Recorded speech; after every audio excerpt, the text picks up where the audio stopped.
Natagpuan ko ang asawa ko sa sala namin kasama ang nobya ng anak ko ilang oras bago ang kasal. Babalakin ko na siyang harapin pero may gumalaw sa pasilyo na nagpahinto sa akin. Anak ko pala, si Elijah. Ang mukha niya ay tila maskang bato. Tinitigan niya ako at bumulong, "Ma, alam ko na at mas malala pa kaysa sa inaakala mo. Kumusta kayo lahat? Salamat sa pagsama ninyo sa akin ngayon." Bago ko simulan ang aking kwento, gusto kong malaman kung mula saang lungsod kayo sumasali sa akin. Malaya kayong ibahagi ito sa mga komento. Ngayon, hayaan ninyong isawsaw ko kayo sa kwentong ito. Noong umaga ng kasal ng aking anak, nagising ako ng 5:00. Hindi ako makatulog. Sinabi ko sa sarili na kinakabahan lang ako, ang klaseng kaba na nararamdaman ng sinumang ina sa ganitong napakahalagang araw. Nakaupo ako rito sa home office na ito, nakatitig sa mga spreadsheet sa screen ng aking computer. May maliit akong CPA firm na pinapatakbo mula sa bahay. Hindi naman ito marangya, pero nakatulong ito sa pagbabayad ng kolehiyo ng aming anak na si Elijah at sumagot sa mga dagdag na gastusin na hindi nasasakupan ng sahod ng aking asawa na si Franklin. Malabo ang mga numero sa screen, nasa ibang lugar ang isip ko. Sa labas, madilim at tahimik pa ang mundo, pero nakikita ko na sa isip ang eksenang magaganap sa patio ng aming ari-arian sa Atlanta, Georgia sa loob lamang ng ilang oras. Mga puting upuan na nakaayos ng perpektong hanay sa damuhan. Ginugol ko ang buong tagsibol sa pag-aalaga sa arko na itinayo ni Franklin. Tinakpan ko ito ng mga rosas na inalagaan ko mula pa noong maliliit na usbong. Ako mismo ang nag-check ng mga string lights ng 3 beses. Tinitiyak na walang kahit isang bumbilya ang sira. Kailangan perpekto ang lahat. Karapat dapat sa aming anak, si Elijah, ang isang perpektong araw. 25 taon ng pagsasama namin ni Franklin, 23 taon naming inaalagaan si Elijah. Inialay ko ang buong buhay ko sa pamilyang ito. Ako ang matatag na sandigan, ang tagaplano, ang nag-aalala sa mga appointment sa dentista at kaarawan, at tiniyak na nababayaran sa tamang oras ang mga bayarin. Si Franklin ang kaakit-akit, ang buhay ng party, ang minamahal ng lahat. Ako ang pundasyong kanyang sinandigan at sa mahabang panahon, sapat na iyon para sa akin. Ngunit kamakailan lang, may naramdaman akong hindi tama. May namagitan na tahimik na distansya sa pagitan namin. Makikita ito sa paghinto niya sa pakikipag-usap kapag pumasok ako sa silid. Sa paraan ng palagi niyang pagtutok ng cellphone niya palayo sa akin. Kapag tinatanong ko kung may problema, tatawanan na lang niya ito. "Trabaho lang to, mahal," sasabihin niya. Malaking promosyon ang nakataya. Pinili kong maniwala sa kanya. Ano pang magagawa ko? Hindi mo pwedeng itapon ang 20 taon ninyong samahan dahil lang sa isang pakiramdam. Ang pag-click ng pinto ng opisina ang nagbalik sa akin sa kasalukuyan. Si Elijah iyon na nakatayo roon, nakasuot ng pajama at may hawak na tasa ng kape. Mukhang pagod siya at may mga madilim na bilog sa ilalim ng kanyang mga mata. Sa kanyang edad, taglay niya ang praktikal kong ugali, ngunit ang guwapong mukha ng kanyang ama. "Ma, ilang oras ka nang gising," sabi niya. "Ang kasal ay sa 4:00 pa." "Gusto ko lang maging perpekto ang lahat para sa aking anak," sabi ko. Sabay subok ng masiglang ngiti habang isinasara ko ang laptop ko. "Natutulog pa si daddy mo. Maaga siyang umalis," sabi ni Elijah na may kakaibang tono sa boses. Lumapit siya at umupo sa gilid ng mesa ko at bigla siyang naging mukhang mas bata. May sinabi siya tungkol sa pagkuha ng regalo para sa mga magulang ni Madison, ang mga Ellington. Napakunot ako. Bagong tanong iyon para sa akin. "Ma," sabi niya, nang may pag-aatubili. "Pwede ba kitang tanungin ng isang bagay?" Iniharap ko ang upuan ko sa kanya.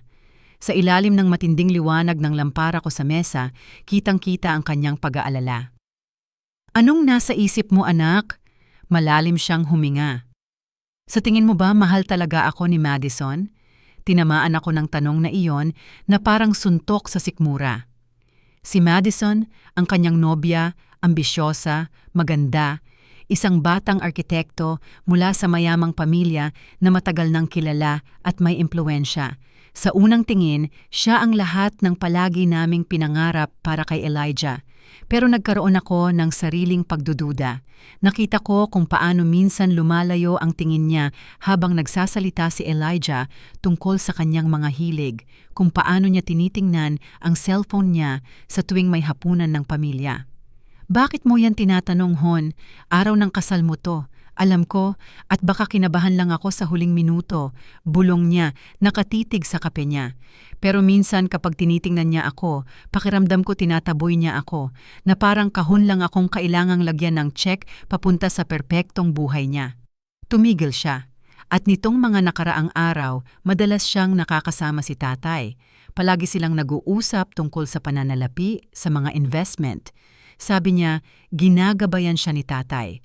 Gusto ko sanang sabihin sa kanya ang mga napansin ko rin, kung paano sinusundan ng tingin ni Franklin si Madison sa buong silid. Kung paano palagi siyang may dahilan para tulungan siyang isuot ang Amerikana niya o punuin ulit ang inumin niya. Kung paano niya alam ng eksakto kung paano niya gusto ang kape niya. 2 kutsaritang asukal at kaunting gatas nang hindi na kailangang itanong. Sa halip, inabot ko ang kamay ko at pinisil ko ito. Normal lang ang kaba sa kasal, anak. Ang kasal ang pinakamalaking hakbang na gagawin mo kailanman. Hindi lang ito kaba, ma, sabi niya, nang mag-alsa ang boses niya. Sa wakas, tumingin siya sa akin. Ang mga mata niya ay puno ng sakit na ikinatakot ko. Sa tingin ko, may iba siyang minamahal. Nanginig ako, parang nagyelo ang dugo ko. Anong dahilan para sabihin mo yan? Mga maliliit na bagay, bulong niya. Ang paraan ng pagningning ng mukha niya kapag tinatawagan siya ni tatay. Paano niya palaging unang tinatanong si tatay kapag pumupunta siya rito. Nakita ko sila sa hardin kahapon na nag-uusap lang at ang paraan ng pagtitig niya sa kanya. Hindi ganoon ang pagtitig ng isang biyenan sa nobya ng anak niyang lalaki. Namula ang leeg ko. Pinilit kong manatiling matatag ang boses ko. Elijah, seryosong paratang iyan. Alam ko, sabi niya habang nag-iiling. At sana nga ay nagkakamali ako. Diyos ko, sana nga ay nagkakamali ako. Bago pa ako makasagot, muling bumukas ang pinto. Si Franklin iyon. Nakasuot na siya ng perpektong kamiseta at pantalon, mukhang malinis at maayos gaya ng dati. Naku, tingnan ninyo ang 2 paborito kong tao, wika niya. Ngunit hindi umabot ang ngiti sa kanyang mga mata. Mukhang nagulat siyang makita si Elijah doon. Malaking araw ito, anak. Dapat maghanda ka na. Ibinaling niya ang pansin sa akin. At ikaw, Simon, pagod ka ng husto.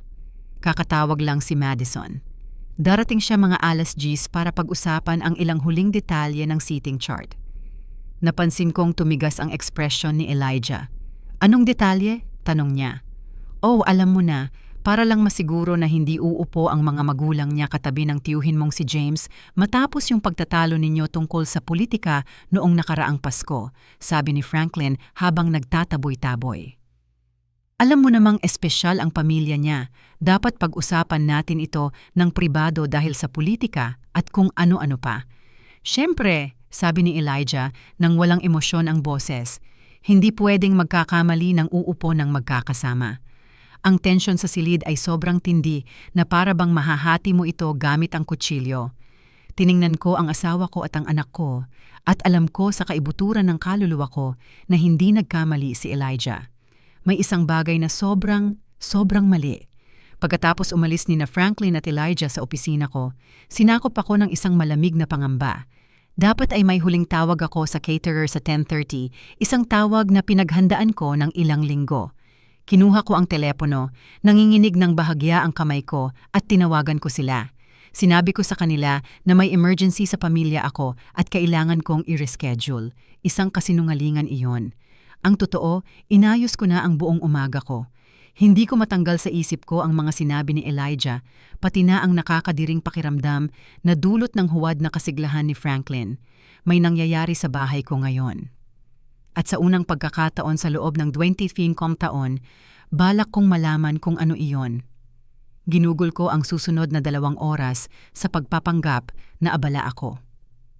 Inayos ko ang kusina na malinis na. Inayos ko muli ang mga centerpiece na bulaklak sa mesa sa sala kainan. Bawat ingay ay nagpapagulat sa akin. Bawat dumadaang sasakyan ay nagpapabilis ng tibok ng puso ko. Pakiramdam ko ay isang aktres sa isang dula na ginagampanan ang papel ng masayang ina ng nobyo. Habang nasa loob, balot ako ng matinding kaba. Eksaktong 10:00, isang makinis at puting BMW ang pumasok sa aming driveway, ang kotse ni Madison. Pinanood ko mula sa bintana ng kusina habang bumababa siya. Kahit nakasuot lang ng simpleng maong at blusa, mukha siyang pang-cover ng magazine. Lumapit siya sa pintuan nang may likas na kumpiyansa ng isang taong alam niyang karapat-dapat siya roon. Parang maririnig ko sa tenga ko ang lakas ng tibok ng puso ko. Dahan-dahan akong lumabas sa likurang pinto at inikot ang bahay, nakayukod sa likod ng malalaking palumpong ng hydrangea na nakahugpong sa gilid ng mga bintana ng sala namin. Pakiramdam ko ay katawa-tawa ako, parang espiya sa sarili kong bahay. Pero ang pangangailangan na malaman, ang pangangailangan na patunayan ang aking mga takot o pawiin ang mga ito ay napakalakas. Sa malaking bay window, nakikita ko sila. Pinapasok ni Franklin siya at nakatayo sila sa tabi ng fireplace, ang lugar kung saan kami nagpapakuha ng family picture tuwing Pasko. Naghahain siya ng inumin para sa kanya. Hindi ko naririnig ang kanilang mga salita, pero sinasabi na ng kilos nila ang lahat. Magkalapit sila. Sobrang lapit. Nakapatong ng mababa ang kamay niya sa likod niya. Isang simpleng kilos lang iyon na madaling ipaliwanag, pero nanatili iyon ng sandaling masyadong matagal. Piniga ko ang aking mga kamay, nakabaon ang mga kuko ko sa aking mga palad. 25 taon naming itinayo ang aming buhay sa bahay na ito. Binasa namin kay Elijah ang mga kwento sa mismong sofang iyon. Nagdaos kami ng napakaraming pagtitipon ng pamilya sa silid na iyon. At ngayon, nakatayo ang asawa ko roon at hinahaplos ang isa pang babae, ang nobya ng anak ko, sa araw ng kasal ng aming anak. Maluhat na akong tumayo para sumugod ng parang baliw at harapin sila noon din. Wala akong pakialam sa iskandalo. Wala akong pakialam sa kasal. Ang tanging pakialam ko ay ang nagliliyab na pagtataksil na nasasaksihan ko. Pero may napansin akong gumagalaw sa pasilyo sa itaas, isang anino sa refleksyon ng salamin. Tiningnan ko ng mas malapitan. Si Elijah pala. Nakatayo siya sa tuktok ng hagdan, nakatago sa anino, pinagmamasdan din sila. Ang pagtanaw sa kanya, na ganoon katahimik at wasak, ay nagpatigil sa akin ng bigla. Hindi lang ito ang aking sakit, sakit din niya ito. Sa ibaba, lalo pang lumala ang sitwasyon. Nasa dibdib ni Franklin na ang kamay ni Madison. Sumandal siya sa kanya, nakayuko ang ulo pabalik, may ngiti sa kanyang mga labi. May sinabi siya at tumawa si Franklin. Isang tunog na matagal ko nang hindi narinig mula sa kanya. Magaan, tunay, masaya, tulad ng dati niyang pagtawa sa akin noong bata pa kami at tila posible ang lahat. Sa sandaling iyon, nakita kong nagbago ang aking asawa at naging isang taong hindi ko nakikilala, isang taong buhay sa paraang hindi niya nagawa sa akin sa napakahabang panahon. Pagkatapos ay nasa buhok niya ang mga kamay niya at naghahalikan sila. Hindi ito mabilis na halik lang. Isang malalim at mapusok na halik, yung nakikita mo sa pelikula. Namula ang paningin ko. May rumandam na ungol sa tenga ko. Umatras ako ng isang hakbang papalapit sa bahay, handang punitin ang pinto mula sa bisagra nito, handang sumigaw hanggang sa maubos ang hininga ko. At biglang may humawak sa braso ko. Lumiko ako ng mabilis at muntik nang tumalon palabas ng lalamunan ng puso ko. Si Elijah iyon, nakalabas siya ng palihim mula sa bahay at naghahanap sa akin. Maputla ang mukha niya, kulay apog, pero ang mga mata niya ay nagliliyab sa isang malamig at matigas na determinasyong hindi ko pa kailanman nakita. "Ma, huwag!" bulong niya, nangangalit ang boses. "Hindi pa Elijah, ito ay..."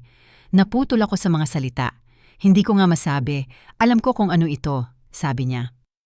Matatag ang boses niya kahit nakikita kong nanginginig ang mga kamay niya.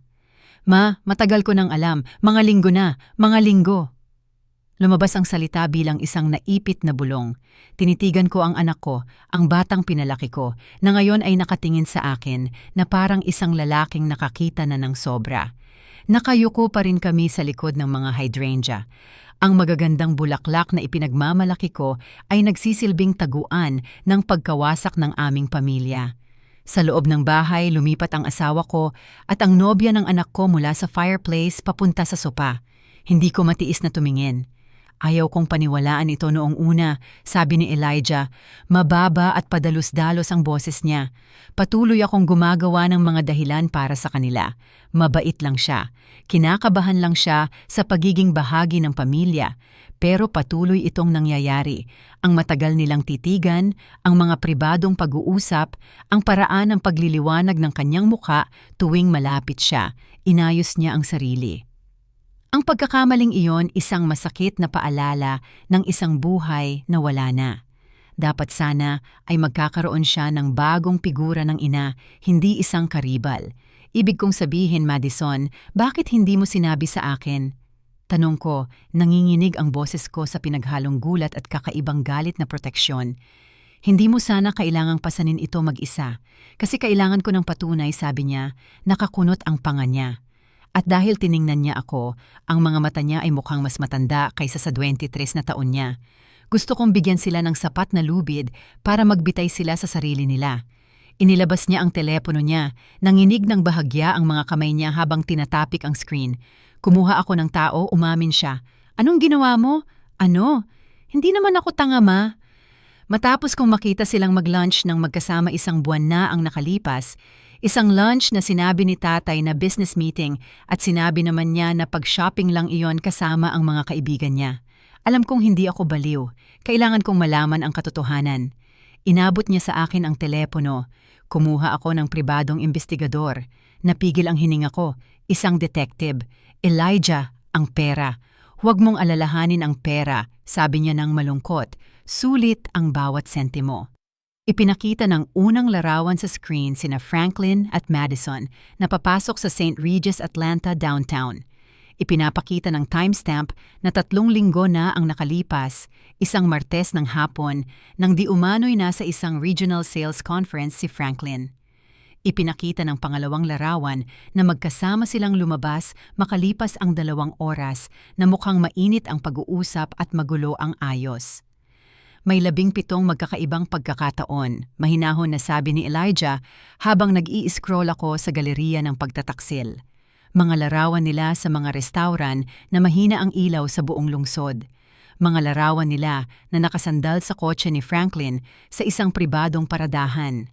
Mga larawan nila na nagkakatawanan, magkahawak kamay, namumuhay ng isang ganap na ibang buhay sa likod namin. Parang masusuka ako. Nakakahanga-hanga ang laki ng panlilinlang. Hindi ito basta-bastang pagkakamali. Isang pinagplanuhan, pangmatagalang relasyon ito. Tumayo ako muli. Isang bagong alon ng galit ang bumalot sa akin. Titigil natin ito, sabi ko. Matigas ang boses. Ngayon na. Hindi. Matalim ang boses ni Elijah na nagpaiyuko sa akin muli. Ma, magtiwala ka sa akin. May plano ako. Isang plano, Elijah. Baliw ito. Hindi natin pwedeng basta na lang hayaan ang kasal. Pwede naman talaga. Pumagit na siya, ang boses niya ay may awtoridad na hindi ko pa kailanman narinig sa kanya. At gagawin natin. Maisipin mo, kung haharapin natin sila ngayon, ano ang mangyayari? Ay dini nila. Ibabaluktot nila. Sasabihin ni tatay na hysterical ka, na hindi mo lang naiintindihan ang mga bagay-bagay. Iiyak si Madison at magpapanggap na biktima. Ibabalik nila lahat sa atin. Tama siya. Naririnig ko na ang malambing at mapagpatahimik na tinig ni Franklin. Simone, sobra ang reaksyon mo. Nerbyosong dalaga lang siya at nagbibigay lang ako ng payo bilang ama. Anong mungkahi mo? Bulong ko habang ang galit ko ay napapalitan ng malamig at nakakatakot na kalinawan. Ang ngiti ni Elijah ay nakakakilabot at hindi ko pa nakita dati. Pampublikong kahihiyan, sabi niya, nakabitin sa hangin sa pagitan namin ang mga salitang iyon. Ganap at lubos na pagkawasak ng kanilang reputasyon.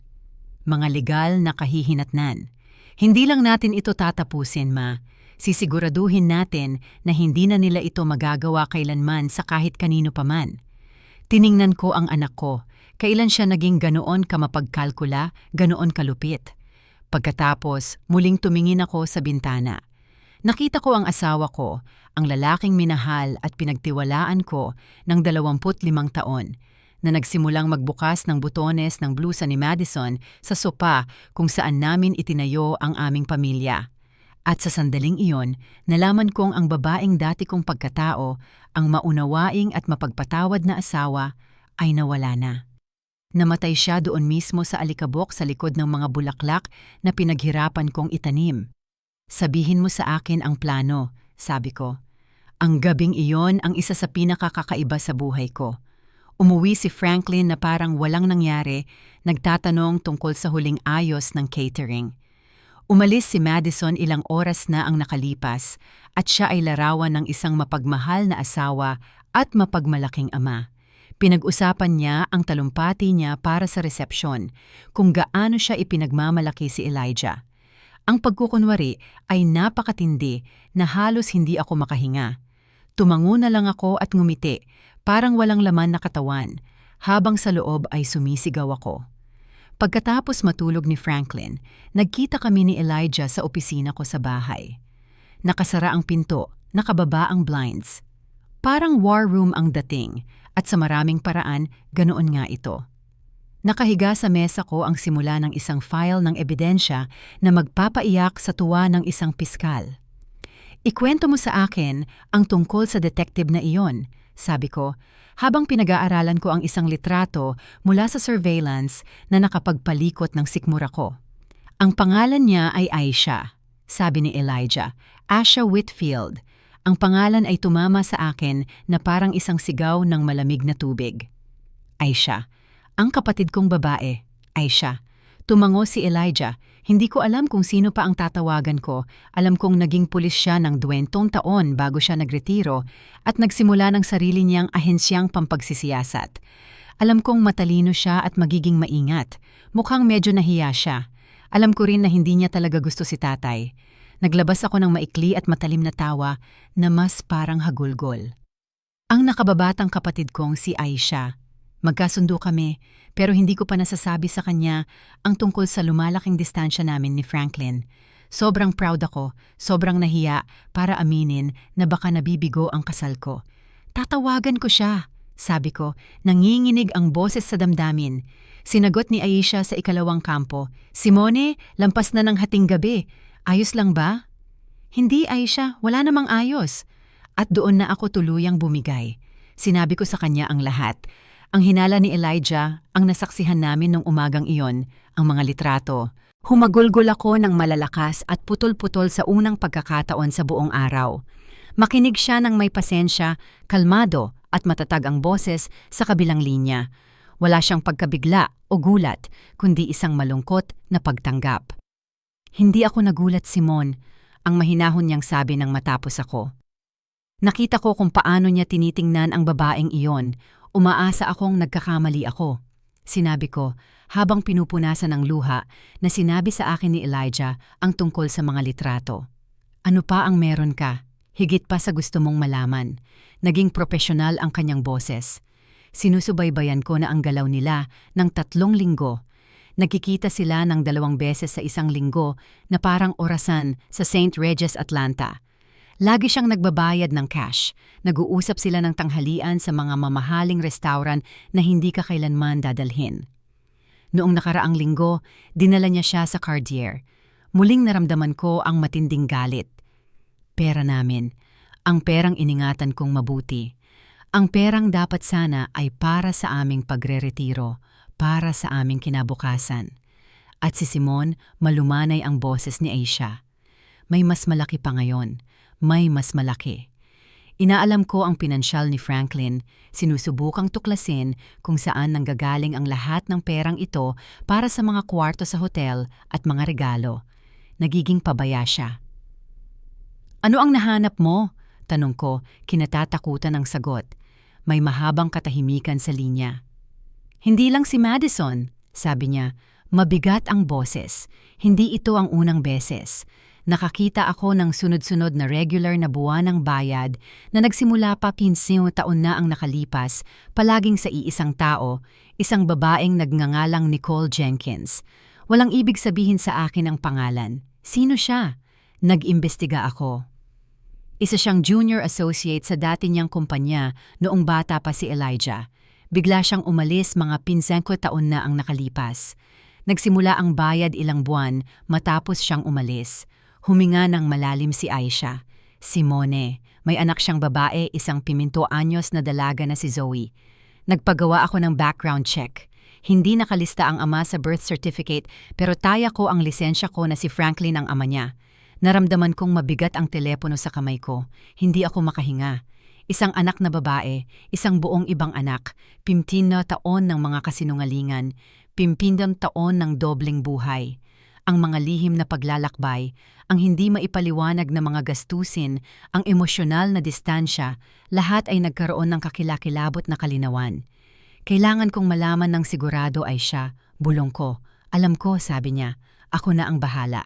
Pero Simon, kailangan mong maging handa. Kapag lumabas ito, magiging parang nuclear bomb. Alam ko, sabi ko, malamig at matigas ang boses ko. Iyon mismo ang inaasahan natin. Ang 24 na oras bago ang kasal ay naging malabo dahil sa pinag-isipang panlilinlang. Naglakad-lakad ako sa mga paghahanda na parang multo. Automatikong gumagalaw ang katawan ko habang mabilis na tumatakbo ang isip ko. Ngumiti ako sa mga kamag-anak. Inaprubahan ko ang huling ayos ng mesa kasama ang wedding planner. Tinulungan ko pa nga si Franklin sa kanyang kurbata.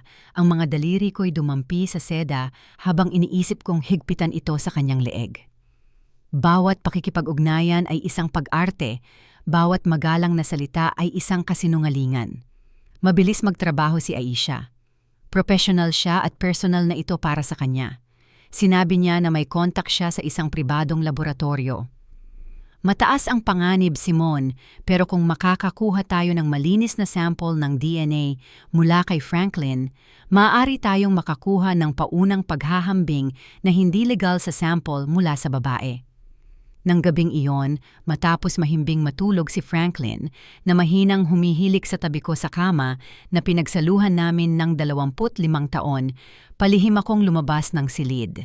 Lumundag ang puso ko sa bawat pag-ungol ng sahig. Pumunta ako sa banyo at kinuha ko ang kanyang toothbrush mula sa tagahawak nito. Nanginig ng husto ang kamay ko kaya muntik ko na itong mahulog. Pakiramdam ko, ito ang sukdulang paglabag.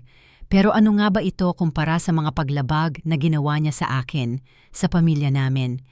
Maingat ko itong isiniksik sa isang plastic na bag at iniwan sa mailbox para kunin ni Aisha bago sumapit ang madaling araw. Kinabukasan, habang abala ang bahay sa magulong sigla ng mga nagtitinda ng bulaklak at mga fotograpo, tumawag si Aisha. May nalaman pa ako tungkol sa pera, sabi niya, malungkot ang boses. Mas malala pa kaysa sa inaakala natin. Nagkita kami sa kotse ko, nakaparada sa kalye, malayo sa bahay. Ang tanging lugar na pakiramdam ko ay ligtas para makipag-usap. Binuksan niya ang isang laptop at itinutok sa akin. Sa screen ay isang spreadsheet, isang nakalililong hanay ng mga numero at petsa. Ginawa ko ang buong pagsusuri sa inyong mga pinagsamang account, sa iyong retirement funds, sa lahat, sabi niya, habang itinuturo ang isang naka-highlight na column. Tingnan mo ang pattern. Sa loob ng maraming taon, si Franklin ay regular na kumukuha ng pera, maliliit na halaga, 500 dito, 700 doon, hindi hihigit sa 1,000 taon sa isang pagkakataon, palagi mula sa iba't ibang sangay. Akala ko para sa hobby niya yon, sabi ko, natulala. Palagi niyang sinasabi na nag-i-invest siya sa mga bihirang barya, isang bagay na nangangailangan ng cash transactions. Isa na namang kasinungalingan. Ang hobby niya ay si Madison, sabi ni Aisha ng payak. Ang pera para sa mga kwarto sa hotel, sa mamahaling hapunan, sa mga regalo, pati na ang kuwintas na Cartier na iyon. Binayaran niya ng cash ang kalahati nito, pero hindi iyon ang pinakamalala. Nag-click siya sa isa pang tab, kumukuha siya ng pautang gamit ang pension plan mo. Tinitigan ko ang screen. Nandoon, itim at puti. Isang serye ng mga pautang na kinuha laban sa retirement account na masigasig kong pinag-ipunan mula sa maliit kong negosyo. Ang account na dapat sana ay pang-emergensya natin, ang seguridad natin sa pagtanda. Naubos niya ang halos $60,000 sa nakaraang inotong buwan. Paano? Bulong ko, kailangan sana niya ang pirma ko. Pineke niya iyon, mahinahon na sabi ni Aisha. Inihambing ko ang pirma sa mga dokumento ng pautang sa pirma mo sa tax returns mo. Magaling ang peke, pero hindi iyon sayo. Isang alon ng pagduduwal ang dumapo sa akin. Higit pa ito sa panlilinlang. Ito ay pagnanakaw. Hindi lang niya sinasaktan ang puso ko. Sistematikong winawasak niya ang aming kinabukasan, piraso-piraso, para punduhan ang kanyang relasyon. Ninanakawan niya ako ng pondo para sa kolehiyo na pinag-ipunan namin ng buhay na dapat sana ay magkakasama kami. Pinipusta niya ang buong kinabukasan ko. At si Madison? Tanong ko. Halos hindi marinig ang boses ko. Hindi siya inosenteng biktima, sabi ni Aisha, na matigas ang tingin. Aasikasuhin ko siya, pero may iba pa muna. Nag-atubili siya. Pagkatapos ay iniabot niya sa akin ang isang malaking Manila na sobre. Dumating ngayong umaga ang paunang resulta ng DNA. Nagsimulang manginig ang mga kamay ko habang binubuksan ko ito. Tinignan ko ang pahina. Naging malabo ang mga siyentipikong salita hanggang sa makita ko ang konklusyon sa ibaba ng pahina. Probability of paternity, 99.999%. Tinitigan ko ang mga salita hanggang sa matatak sa alaala ko. Anak ni Franklin si Zoe Jenkins, 15 taon. 15 taon ang pagmamahal ko sa kanya, pagtitiwala ko sa kanya, pagbuo ng buhay kasama siya habang may isa pa siyang anak na babae, isa pang pamilya na nakatago sa dilim. Inihilig ko ang ulo ko sa manibela, ang malamig na katad sa mainit kong noo. Hindi ako umiyak, wala na akong luha. Isang kakaiba at nakakatakot na kapanatagan ang dumapo sa akin. Nandoon pa rin ang sakit, isang napakalaking sugat sa dibdib ko. Pero ngayon ay may kasamang iba pa. Isang malamig at matigas na determinasyon. Hindi lang niya mawawala ang kanyang asawa. Mawawala sa kanya ang lahat.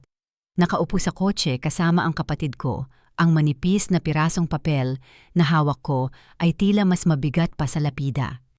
Ito ang sertipiko ng kamatayan ng aking kasal, ng buhay na akala kong meron ako.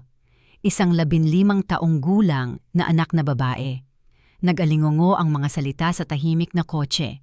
Paano? Paano mo siya nahanap? Sa wakas ay nagawa kong itanong na ang boses ko ay tila malayo at kakaiba sa pandinig ko. Ang ekspresyon ni Aisha ay pinaghalong awa at propesyonal na determinasyon. Nagsimula ito sa mga bayad. Nang makuha ko na ang pangalan ni Nicole Jenkins, hindi naging mahirap siyang hanapin. Nakatira siya sa 2 bayan lang ang layo. Si Simon mga 20 metro ang layo. 20 metro. Sa loob ng pinano taon, namumuhay siya ng lihim na buhay na ilang sandaling biyahe lang ang layo. Ilang beses na niyang sinabi sa akin na nagwo-work late siya. Ilang business dinner na ang dinaluhan niya. Ilang golf trip tuwing weekend ang pinuntahan niya. Umikot-ikot ang isip ko habang iniisa-isa ko sa isip ang mga taon ng mga dahilan at kasinungalingan. Bawat isa ay nagkakaroon ngayon ng bagong maling kahulugan. Dumaan ako sa bahay kahapon ng umaga. Nagpatuloy si Aisha, malumanay ang boses. Nagpanggap akong market researcher. Binuksan ni Nicole ang pinto at sa likod niya, nakita ko ang batang babae na si Zoe, si Simon. Kamukha niyang kamukha siya. Pareho ang madilim at matalinong mga mata na unang nagpahulog sa akin sa kanya noon pang mga nakaraang taon. Pareho ang ngiti, hindi siya mapagkakamalangan. Iniisip ko lang siguro, isang inosenteng teenager sa gitna ng lahat ng ito na kamukha ng asawa ko. Isang kapatid na hindi alam ng anak ko na mayroon siya. Napaka-surreal at napakasuklam-suklam ng iniisip na hindi ko lubos na maproseso. Hindi lang sira ang pamilya ko. Isang panlilin lang ito, isang maingat na binuong kasinungalingan na hindi ko namamalay na tinulungan kong panatilihin ng mahigit kalahati ng buhay ko. Alam kaya ng ina, si Nicole, tungkol sa akin? Tungkol kay Elijah? Tinanong ko. Hindi ko masabi ng sigurado, inamin ni Aisha. Pero sa paraan ng pamumuhay niya, maganda ang bahay at maganda ang distrito ng paaralan. Pero walang karerang kapansin-pansin, malinaw na si Franklin ang pangunahing pinagkukunan niya ng pinansyal na suporta. May lahat siyang dahilan para panatilihing tahimik ang lahat. Hindi lang siya nagbabayad ng sustento sa anak, Simon. Pinupunduhan niya ang buong buhay niya gamit ang pera ko, gamit ang pera natin, ang pera ko sa consulting, ang pinagsamang ipon natin, ang perang ninakaw niya mula sa ating retirement. Napakalalim ng pagtataksil, napakarami ng patong. Pakiramdam ko ay nalulunod ako. Isang sistematikong panghahalay ng aking pinaghirapan sa buhay, ng aking tiwala at ng aking kinabukasan. Inabot ko pabalik kay Aisha ang ulat ng DNA. Ibig mo na sa iba pang ebidensya, sabi ko. Ang boses ko, na walang emosyon, ay manhid.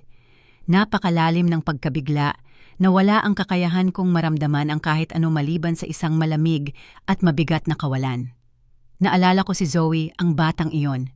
Anong klaseng lalaki ang magsasabi sa anak niyang babae na hindi niya siya maaaring kilalanin? Anong klaseng lalaki ang pinalalaki ang isang anak sa liwanag habang itinatago ang isa pa sa dilim? Nakakabigla ang kalupitan, hindi lang sa akin at kay Elijah, kundi pati na rin sa inosenteng batang ito. At si Madison naman? Tanong ko, kailangan kong ilipat ang focus ko para may mapuntirya sa galit na nagsisimulang tunawin ng yelo sa aking mga ugat. Sinabi mong may iba ka pang impormasyon tungkol sa kanya. Tumango si Aisha, muling tumigas ang kanyang ekspresyon. Tama, Madison, pag-usapan natin ang kasintahan niya. Ibinalik niya sa akin ang laptop at binuksan ang isang bagong file. Hindi lang siya nakikipagtalik sa asawa mo. Nandarambong siya ng pondo mula sa firmang pinagtatrabahuhan niya. Sandali bago tumimo sa isip ko ang mga salita. Isa siyang junior partner sa isang prestihiyosong firm sa downtown, paliwanag ni Aisha, habang ipinapakita ang mga dokumento na mukhang panloob na ulat pinansyal. Pinapalobo niya ang mga ulat ng gastos, gumagawa ng peking invoice para sa mga consultant na hindi naman umiiral at isinusipsip ang pera sa isang pribadong bank account. Hindi malalaking halaga ang nakukuha niya sa bawat pagkakataon, pero tuloy-tuloy ito. Sa nakaraang taon, nakagnanakaw siya ng mahigit $200,000. Nanlaki ang mga mata ko. $200,000?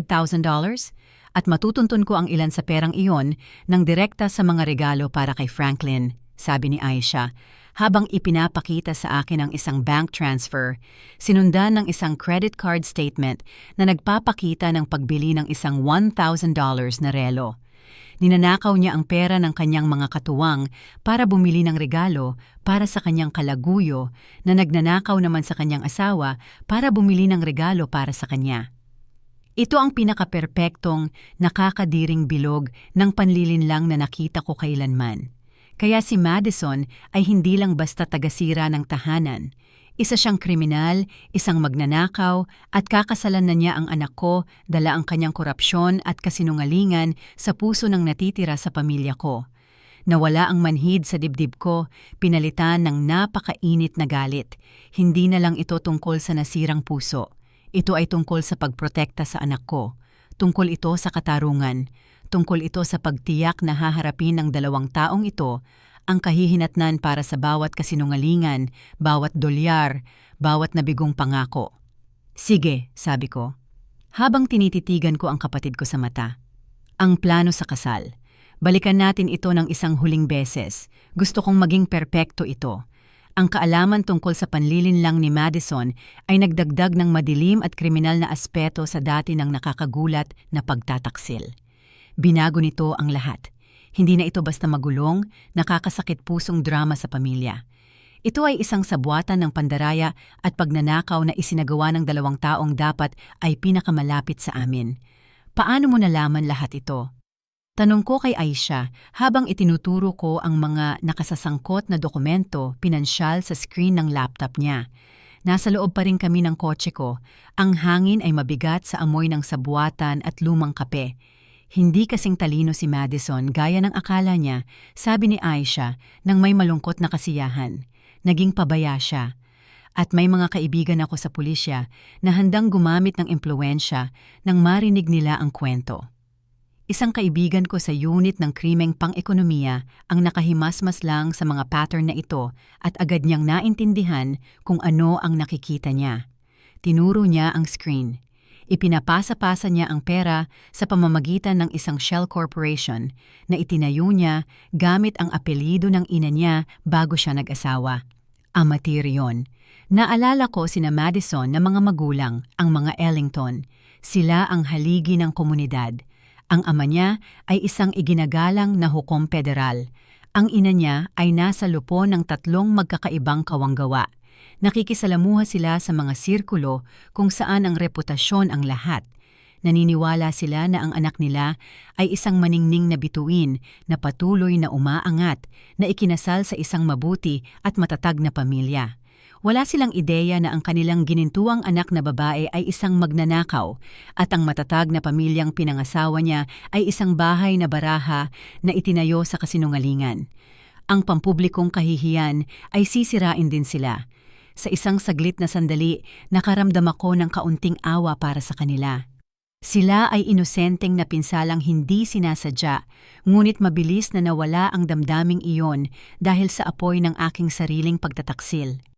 Kaya ninanakaw ni Franklin ang pera namin para sa pagreretiro, para bumili ng regalo para sa kanyang kerida, ang buod ko na ang mga salita ay tila lason.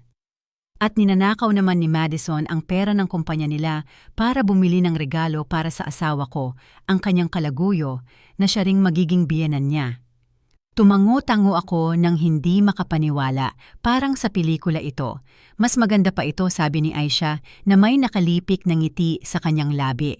Ang ilan sa perang kinuha ni Franklin mula sa pension plan mo, ininvest niya sa isang siguradong real estate deal na inirekomenda sa kanya ni Madison. Hulaan ko, sabi ko, sarkastiko ang boses ko. Nabigo ang deal. Hindi naman talaga umiral ang deal, kinumpirma ni Aisha. Diretsyong napunta ang pera sa lihim niyang account. Ninakawan din niya si Franklin. Sobrang nabulag siya ng sariling ego at pagkahumaling kaya hindi niya ito napansin. Hindi ko maiwasang matawa, mapait at walang tuwa ang tunog. Ang matalino at kaakit-akit kong asawa, ang lalaking palaging inakala niyang siya ang pinakamahihusay sa lahat, ay niloloko ng isang dalagita na nanloloko ng pera. Halos makatulanga. 1 oras pa ang inabot namin sa pagrepaso sa mga ebidensyang nakalap ni Aisha.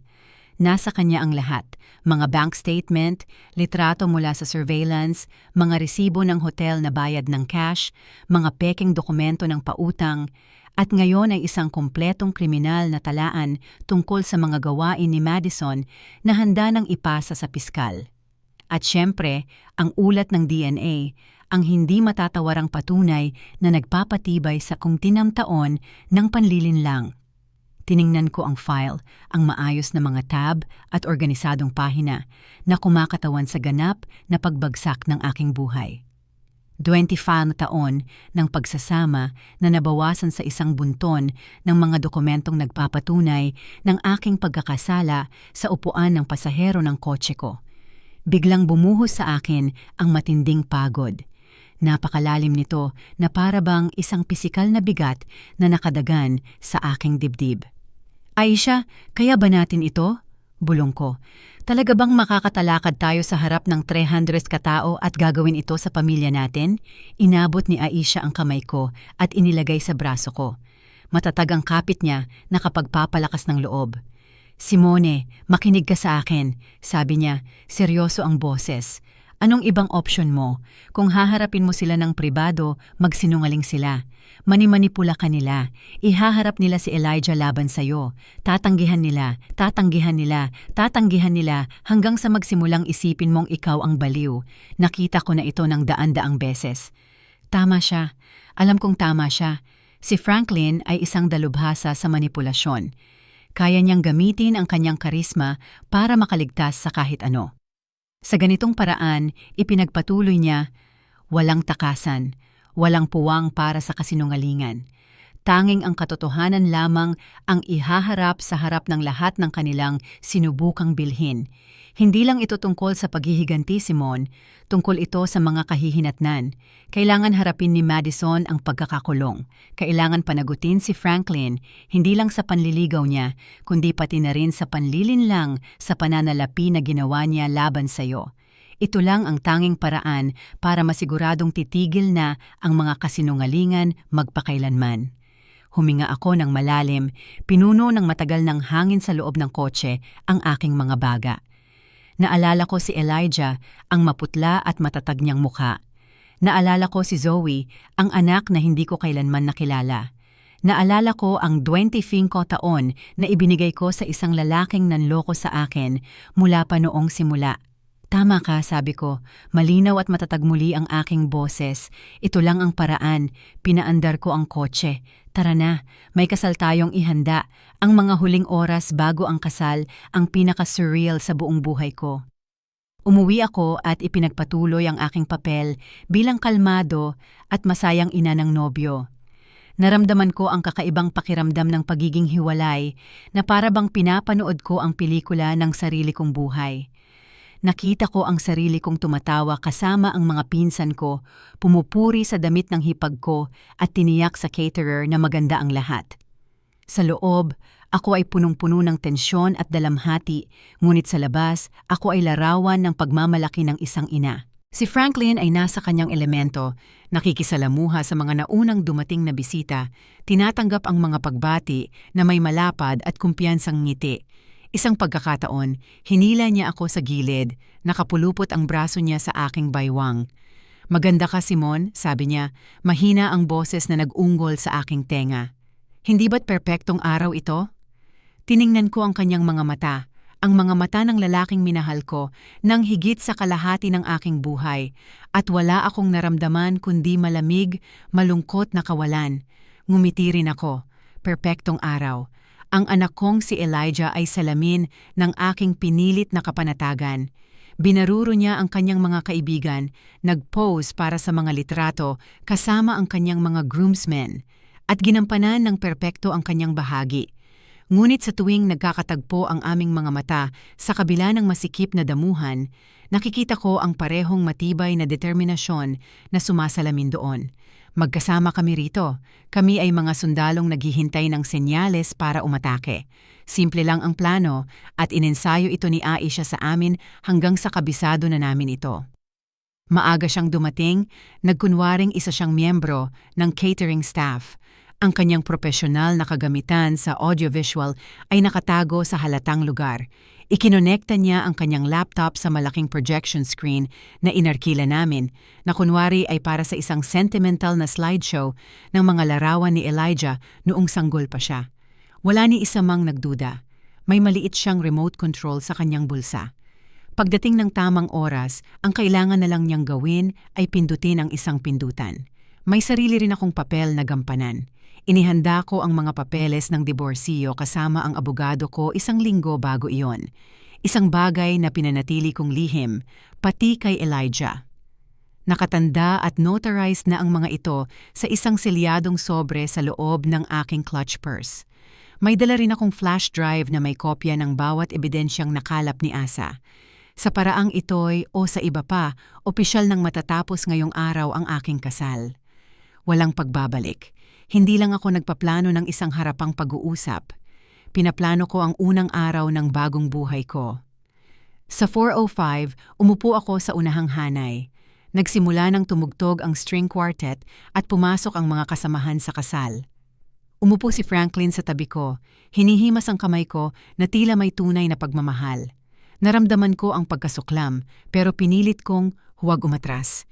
Lumitaw si Madison sa dulo ng pasilyo, isang tanawing nakasuot ng puting puntas. Mukha siyang maliwanag, maganda, at lubos na peke. Ngumiti siya sa mga tao. Pagkatapos ay natagpuan ng kanyang mga mata si Franklin sa unahang hanay. Sa isang kisap mata, may ipinasa silang tingin. Isang tingin ng pinagsasaluhang lihim ng matagumpay na pakana. Akala nila nanalo na sila. Akala nila ilang minuto na lang ang layo nila sa pagpapatibay ng kanilang perpektong, mapanlinlang na hinaharap. Tumayo si Elijah sa altar, ang kanyang mukha ay isang hindi mababasang maskara. Nang sumali si Madison sa kanya, hinawakan niya ang kamay nito. Hindi kailanman nag-alangan ang kanyang ekspresyon. Tumingin siya sa madla, pinagmasdan ang mga mukha hanggang sa tumigil ang kanyang tingin sa akin. Tumango siya ng isang beses, halos hindi namamalayan. Panahon na. Sinimulan ng opisyante ang seremonya gamit ang karaniwang mga salita tungkol sa pag-ibig, pangako at katapatan. Napakatindi ng kabalintunaan na halos hindi na makahinga. Nagtaka ako kung nakikinig pa nga ba sina Franklin at Madison o kung pinaplano na nila ang kanilang susunod na lihim na pagkikita. Nagpatuloy ang seremonya. Nagpalitan sila ng mga panata na hindi naman nila tinutukoy, mga pangakong nasira na nila ng daan-daang beses. Kumunot ang tiyan ko sa bawat kasinungalingang lumabas sa kanilang mga labi. Sa wakas, narating ng opisyante ang pinakamahalagang bahagi. Ngumiti siya ng may kabaitan sa mga nakapaligid. Kung may sino man dito ang may dahilan kung bakit hindi dapat magpakasal ang dalawa, magsalita na kayo ngayon o manahimik na magpakailanman. Bumaba ang katahimikan sa 300 na bisita. Ito na ang sandali. Lubak-lubak ang tibok ng puso ko sa dibdib ko nang sobrang lakas na akala ko baka tumagos ito palabas. Nararamdaman ko ang titig ng lahat sa amin. Huminga ako ng mabagal at sinadya. Pagkatapos, tumayo ako. Nang tumayo ako, sabay-sabay na nasinghap ng 300 bisita. Ang hangin na puno ng malalambing na tugtugin ng string quartet at ng mainit na simoy ng hapon ay biglang naging mabigat at tahimik. Lahat ng ulo sa hardin ay tumingin sa akin. Nararamdaman ko ang kanilang kalituhan, ang kanilang pagkabigla, ang kanilang kuryosidad na parang isang pisikal na puwersa. Si Franklin na nakaupo sa tabi ko ay nanigas. "Simone, anong ginagawa mo?" Bulong niya ng may galit habang hinahatak ang braso ko. "Umupo ka. Nagpapasikat ka." Tinanggal ko ang kamay niya na para bang isang nakakalasong ahas. Tumingin ako lampas sa kanya, nakatitig ang aking mga mata sa aking anak na si Elijah, na nakatayo sa altar, maputla ang mukha ngunit matatag. Alam niyang darating ito, pinagplanuhan namin ito. Pagkatapos ay tiningnan ko si Madison na ang maningning ng ngiti ay nanlamig at naging maskara ng nalilitong pangamba. "Pasensya na kayo lahat," sabi ko, malinaw at nakakagulat na matatag ang aking boses. Dinig ito sa buong tahimik na hardin. Humihingi ako ng paumanhin sa istorbo, ngunit sa palagay ko ay tinanong ng nagsasagawa ng seremonya kung may anumang dahilan para hindi ituloy ang kasal na ito. Tumigil ako, hinayaan kong maramdaman ang bigat ng aking mga salita. At oo, mayroon, may dahilan ako. Isang alon ng bulong-bulungan ang kumalat sa mga tao. Nakita kong bumangon ang ama ni Madison, si Hukom Ellington, mula sa kanyang upuan na may mukha ng matinding pagkainis. "Jiang Whitfield, ano ang kahulugan nito?" Bumulong siya ng malakas. "Ang kahulugan, Hukom Ellington," sabi ko, habang humaharap sa kanya, "ay malalalaki ang anak ninyo sa anak ko sa ilalim ng maling pag-aakala at naniniwala akong karapat-dapat na malaman ninyo at ng lahat ng narito ngayon ang katotohanan." Hinugot ko mula sa aking bag ang maliit na remote control. Ito ang ibinigay sa akin ni Aisha. Nakatapat ang hinlalaki ko sa nag-iisang pulang pindutan. "Ang katotohanan?" Nauutal na, sabi ni Franklin, namumula ang muka. "Simone, nawalan ka na ng bait. Pinapahiya mo ang anak natin." "Ako, Franklin?" Kalmadong tanong ko, ibinabalik ang tingin sa kanya. Ang boses ko ay nanlalamig. "Ikaw ang nagpahiya sa anak natin. Ikaw at ang kalaguyo mo." At doon, pinindot ko ang pindutan. Sa likod ng altar, biglang sumindi ang malaking screen na dapat sana'y magpapakita ng slideshow ng mga baby photo ni Elijah. Ang unang larawang lumabas ay isang malinaw na surveillance photograph nina Franklin at Madison na magkayakap sa isang mapagkalingking halik sa aming sala. Iyon ang nakita namin ni Elijah isang araw lang ang nakalipas. Sumigaw ang madla. May mga sigaw, mga hiyaw, mga taong tumatayo para mas makita. Nakita kong inilapat ni Madison ang isang kamay sa dibdib, maputla ang mukha. Ngunit hindi lang iyon, ipinagpatuloy ko at tila tumataas ang boses ko sa kaguluhan. "Alam ninyo, hindi ito basta isang beses na pagkakamali. Matagal na itong nangyayari." Nagbago ang screen, lumitaw ang isang bagong larawan. Sina Franklin at Madison na pumapasok sa St. Regis, Atlanta. Kitang-kita ang oras at petsa. Sunod pa ang isa at isa pa. Isang kola ng kanilang mga lihim na pagkikita, ang kanilang mga lihim na tanghalian, ang kanilang mga kasinungalingan na inilantad para makita ng lahat. Namilipit si Madison, sinusubukang itanggi ito, ngunit nawala ang boses niya sa kaguluhan. Tumayo si Franklin, sumisigaw, "Pekeng ito! Mga photomontage lang yan." Nagkakaroon ng nervous breakdown si Simone. "Ganun ba, Franklin?" Tanong ko ng mahinahon. "Kung ganoon, baka maipaliwanag mo ito." Muling nagbago ang screen. Sa pagkakataong ito, mga bank statement ang ipinakita. Ang daliri ko sa isang malapit na larawan ay nagturo sa mga kahina-hinalang pag-withdraw ng pera sa mga pekeng pirma sa mga dokumento ng pautang sa pension plan. Isang resibo ng Cartier para sa isang kwintas na nagkakahalaga ng $15,000 ang sumilay sa screen, sinundan ng larawan ni Madison na nakasuot ng parehong kwintas sa kanyang bachelorette party. Nagsimulang humupa ang ingay ng madla, napalitan ng nakakabiglang katahimikan. Hindi na ito basta iskandalo ng panlilinlang. Mas madilim ito.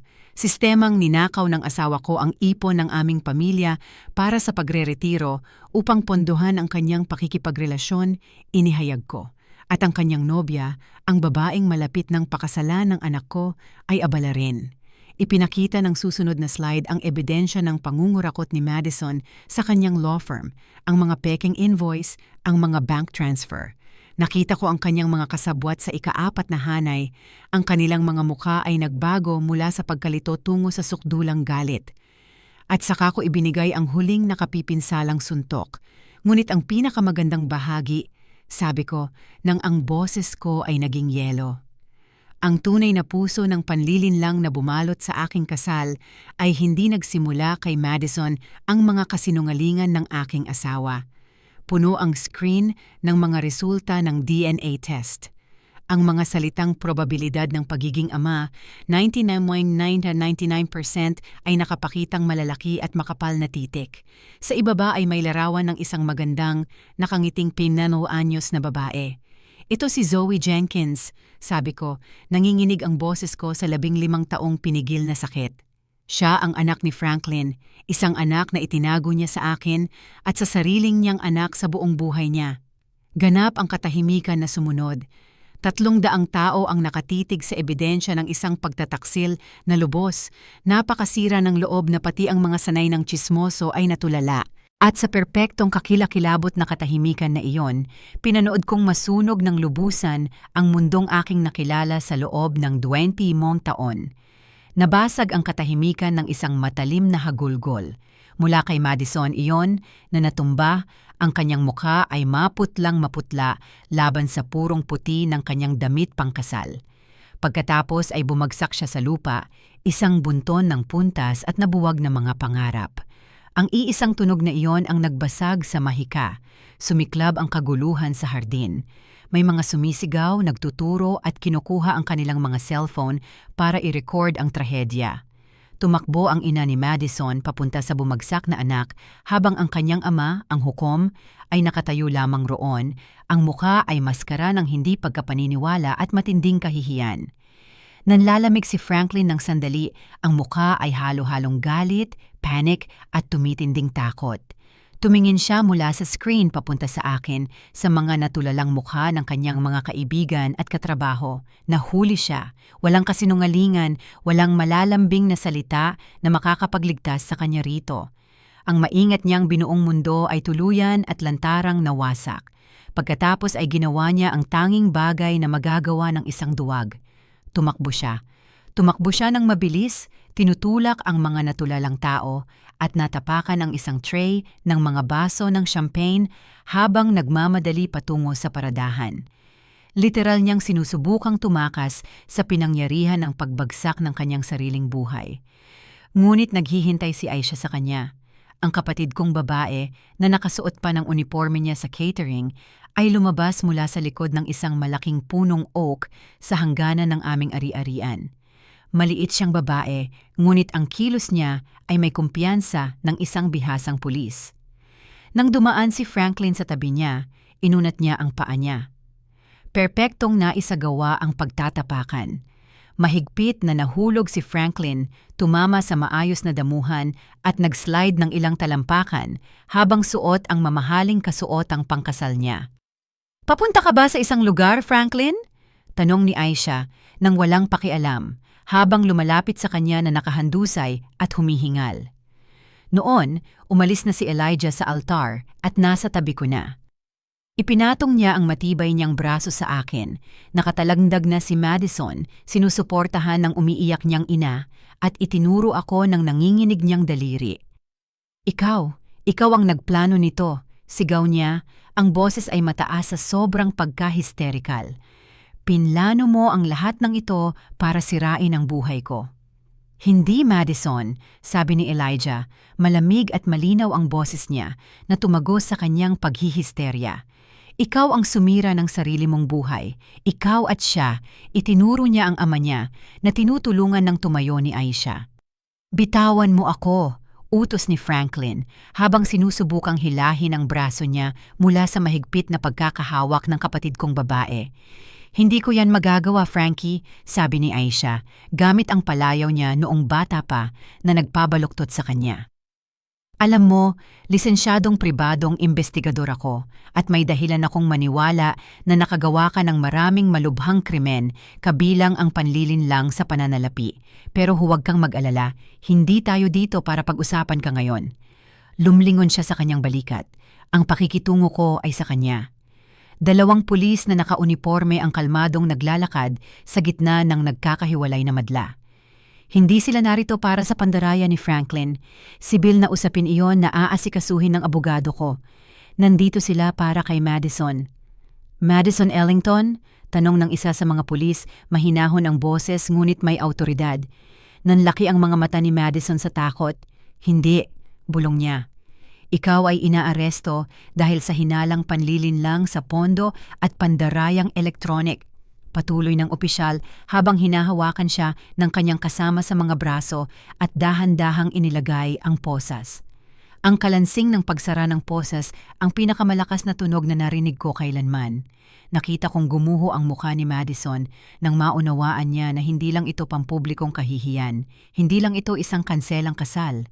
Totoo ito, magkakaroon ng totoong legal na kahihinatnan. Ang buhay niya, ayon sa pagkakakilala niya rito, ay tapos na. Habang hinihila ng mga pulis palayo si Madison na umiiyak ng malugmok, pinanood siya ng kanyang mga magulang ng may matinding gulat at takot. Ang mga fotograpong inupahan para kunan ang isang parang pangarap na kwento ay ngayon ay kinukunan ang pagbagsak ng isang kilalang pamilya. Patuloy na pumuputok ang kanilang mga flash. Nagsimulang magkalat ang mga tao. Ang ilan ay umalis agad, ayaw maging bahagi ng trahedyang iyon. Ang iba ay nanatili, nag-uusap ng mahinahon sa mga grupong nagulat, nakataas pa rin ang kanilang mga telepono, inirecord ang lahat. Sa gitna ng kaguluhan, sa wakas ay naramdaman kong nawala ang aking lakas. Yakapin ako ni Elijah. Tapos na ma, bulong niya. Sa wakas, tapos na. Tumingin ako sa paligid sa mga guho ng perpektong araw na aking pinlano. Magulo ito, isang bangungot. Pero sa unang pagkakataon, matapos ang ilang buwan, pakiramdam ko ay makakahinga na rin ako. Kung nakikinig ka pa rin, maaari mo ba akong gawaran ng isang malaking pabor at i-like ang video na ito at i-comment ang numero 1 sa ibaba? Ipinapaalam nito sa akin na sinuportahan mo ako at sinasabi nito na nandito ka kasama ko sa paglalakbay na ito. Ang suporta mo ay malaking paghihikayat sa akin. Mangyaring i-comment ang numero 1 at ikwento ko sa iyo kung ano ang nangyari pagkatapos. Ang 3 oras pagkatapos ng pagsabog ay naging malabo. Puro kumikislap na asul na ilaw, mahihinang usapan, at ang mabagal at masakit na proseso ng pagbuwag sa isang kasalang hindi man lang natuloy. Kinuha ng pulisya ang aming mga pahayag. Dinala si Madison sa patrol car. Ang kanyang magandang bestida ay tila katawa-tawa at trahedya sa matinding sikat ng papalubog na araw. Si Franklin naman, matapos siyang tanungin at pakawalan, ay basta na lang nawala. Sumakay siya sa kanyang kotse at umalis nang walang kahit isang salita sa akin o sa kanyang anak. At ikaw? Tanong ni Elijah na may bahagyang pagbabalik ng dating init sa kanyang mga mata. Hindi ko pa alam, tapat kong sagot. Sa tingin ko, manhid lang ako. Ang mga sumunod na ilang linggo ay isang masakit at magulong pagsubok. Ang kwento, gaya ng inaasahan, ay naging isang sensasyon sa lokal na media. Eskandalo sa araw ng kasal, nobyo inaresto sa altar, ama ng nobyo na sangkot sa dekada ng panlilinlang. Nasa lahat ng lugar ang aming mga pangalan at mukha. Tinigil ko nang sagutin ang telepono.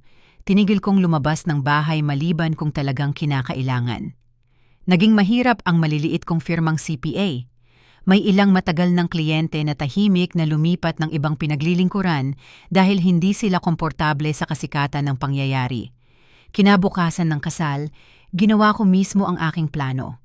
Pumasok ako sa opisina ng abogado ko, dala ng bag ko ang mga pirmahang papeles ng diborsyo at ang flash drive ng mga ebidensya, at nagsampa ako. Dahil sa dami ng ebidensyang hawak namin, hindi na sinubukan ni Franklin na lumaban. Mabilis at mabagsik ang proseso ng batas. Sa kasunduan, nakuha ko ang bahay at malaking bahagi ng natitirang ari-arian niya bilang kabayaran sa pandarayang ginawa niya sa pondo ng aming pagreretiro. Hindi ito panalo, ito ay kabayaran. Si Madison, nang harapin ang napakaraming ebidensya, ay pumayag sa plea deal. Hinatulan siya ng 2 taong pagkakakulong sa kulungan na mababa ang seguridad at inutusan na isauli ang bawat sentimong ninakaw niya. Nasira ng tuluyan ang reputasyon ng pamilya niya. Mas tahimik ang pagbagsak ni Franklin, ngunit hindi kasing buo. Nawalan siya ng trabaho, ng reputasyon at ng respeto ng lahat ng kakilala niya. Lumipat siya sa isang maliit na apartment sa kabilang dulo ng lungsod at ayon sa narinig ko, bihira na siyang lumabas sa publiko. Ngunit ang pinakakomplikadong bahagi ng mga sumunod na pangyayari ay si Zoe. 2 linggo matapos ang kasal, nakatanggap ako ng liham. Mula ito kay Nicole Jenkins, ang ina ni Zoe. Maikli ito at direkta sa punto. Humingi siya ng paumanhin para sa sakit na idinulot ng dati niyang relasyon kay Franklin at sinabi niyang nalaman na ng kanyang anak na si Zoe ang katotohanan mula sa balita at nais niyang makilala sina Elijah at ako. 3 araw kong pinagmasdan ang liham na iyon. Ano ang dapat kong gawin? Ang babaeng ito ang buhay na patunay ng pinakamalaking pagtataksil ng aking asawa. Ngunit siya rin ay inosente. Hindi niya hiniling ang alinman dito.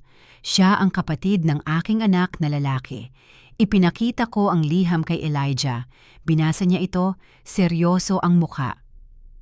Gusto ko siyang makilala, ang agad niyang sabi. Kapatid ko siya, ma. Karapat-dapat siyang malaman ang kanyang pamilya o kung ano pa ang natitira rito. Kaya ako na ang tumawag. Nagkasundo kaming magkita sa isang neutral na lugar. Isang tahimik na coffee shop sa isang bayan na nasa gitna ng aming mga lugar. Natakot ako. Habang hinihintay naming dumating sila, paikot-ikot ko ang napkin sa aking mga kamay hanggang sa magkagisi ito. Pagkatapos ay pumasok sila. Si Nicole ay isang karaniwang babae na mukhang pagod, na tila bitbit ang bigat ng kanyang mga lihim sa pagyuko ng kanyang mga balikat. At sa likod niya si Zoe. Nang makita ko siya, nanlamutak ako. Tama si Asia. May mata siya ni Franklin, ang parehong madilim at matalinong mga mata na siyang naging dahilan ng pagkahulog ko sa kanya noon pang maraming taon na ang nakalipas. Mukha siyang natatakot at hindi sigurado, mahigpit na nakakapit sa isang libro sa dibdib niya na parang kalasag. At sa sandaling iyon, habang tinitingnan ko ang inosenteng babaeng ito na biktima sa lahat ng ito, alam kong hindi siya ang pinagmumulan ng galit ko. Nasa kanya iyon, palagi siyang siya. Nakakailang ang unang pagkikita namin ni Zoe. Pakiramdam ko ay mag-aspang at kulang ang mga salita. Si Elijah, kaluluwa niya, ang halos lahat ng nagsalita.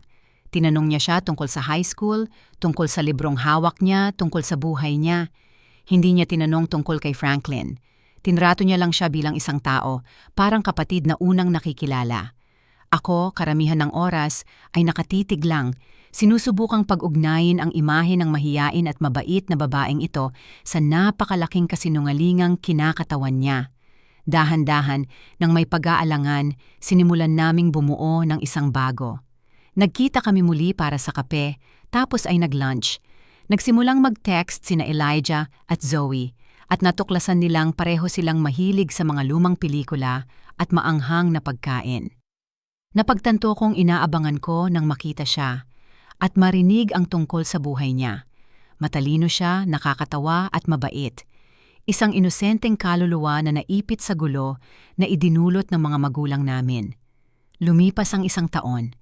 Naging normal ang buhay sa isang bagong ritmo na hindi pa namin sanay. Napinalang diborsyo, humupa ang bagyong dulot ng media at napalitan ng mga bago at mas sariwang iskandalo. Ibinuhos ko ang lahat ng aking enerhiya sa muling pagtatayo ng aking negosyo at unti-unti nang bumalik ang aking mga kliyente. Ipinagbili ko ang malaking bahay ng pamilya na may bakuran na puno ng mga multo at bumili ako ng mas maliit at mas madaling alagaan na townhome para sa sarili ko. Tahimik ito, payapa at akin ito. Si Elijah, matapos ang ilang buwang therapy para malampasan ang trauma ng pagtataksil, ay umuunlad. Iniwan niya ang kanyang trabaho sa korporasyon at bumalik sa paaralan upang ituloy ang kanyang tunay na hilig, ang landscape architecture. Nagdidisenyo siya ng magagandang espasyo, lumilikha ng kaayusan at kagandahan mula sa putik at bato, isang angkop na metapora para sa ginagawa niya sa sarili niyang buhay. May nililigawan siyang isang kaakit-akit na dalaga, isang mabait at tunay na librarian na tumitingin sa kanya na para siyang nag-iisang tao sa mundo. At si Zoe, naging bahagi na siya ng aming buhay. Dumadalaw siya para sa hapunan tuwing 2 linggo. Nagkaroon sila ni Elijah ng tunay na samahan ng magkapatid, nagbibiruan at nag-uusap ng ilang oras. Naramdaman kong may matinding pagmamahal akong proteksyonal para sa kanya. Hindi na siya simbolo ng pagtataksil. Siya si Zoe na lang, kapatid ng anak ko, at sa isang kakaibang paraan, bahagi ng pamilya ko. Isang gabi, mga 1 taon matapos ang kasalang hindi natuloy, nakaupo ako sa sala ng bagong bahay ko nang tumunog ang doorbell. Si Franklin iyon. Hindi ko na siya nakita o nakausap mula nung araw na tumakas siya sa nasirang resepsyon namin. Mukhang nanlumo siya, mas matanda, mas kulubot ang buhok, nawala ang kumpiyansang kayabangan at napalitan ng matinding pagkapagod. Nagtanong siya kung maaari siyang pumasok. Nag-aatubili ako. Pagkatapos ay tumabi ako. Sinabi niya na sumasailalim siya sa therapy. Sinabi niyang sinusubukan niyang maunawaan kung bakit niya nagawa ang mga nagawa niya. Humingi siya ng tawad. Sinabi niyang siya'y nagpapasensya sa mga kasinungalingan, sa pagtataksil, sa sakit na idinulot niya sa akin kay Elijah at kay Zoe. Tumango ako at alam kong seryoso siya. Ngunit hindi mabubura ng isang paumanhin ang 25 taon ng panlilinlang. Pinapatawad kita, Franklin, sabi ko. At nagulat ako nang malaman kong totoo nga ang sinabi ko. Hindi para sa'yo, kundi para sa akin. Hindi ko na kayang pasanin pa ang galit na iyon. Masyado na itong mabigat. Tinitigan ko siya sa mata. Pero hindi na kita kailanman muling pagtiwalaan. Hindi na tayo pwedeng bumalik. Tumango siya na may kinang ng luha sa kanyang mga mata. Alam ko, bulong niya at saka siya umalis. Nang gabing iyon, habang naghahanda akong matulog, naalala ko ang babaeng ako noong 1 taon na nakaluhod sa lupa sa likod ng mga hydrangea.